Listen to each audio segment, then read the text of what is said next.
താമസ നിയമലംഘകർക്കെതിരെ കടുത്ത നടപടിയുമായി UAE. പൊതുമാപ്പ് കാലയളവിന് ശേഷം നടത്തിയ പരിശോധനയിൽ 6000-ഓളം നിയമലംഘകരെ പിടികൂടിയതായി അധികൃതർ അറിയിച്ചു. ഇവരെ നാടുകടത്തുന്ന നടപടികൾ പുരോഗമിക്കുകയാണെന്ന് താമസ കുടിയേറ്റ വകുപ്പ് വ്യക്തമാക്കി.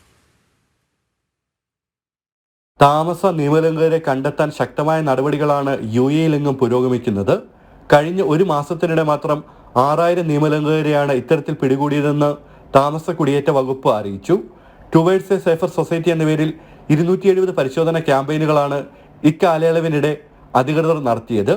പിടികൂടിയവരെ നാടുകടത്തുമെന്നും ഇവർക്കെതിരെയുള്ള നിയമ നടപടികൾ പുരോഗമിക്കുകയാണെന്നും അധികൃതർ വ്യക്തമാക്കി.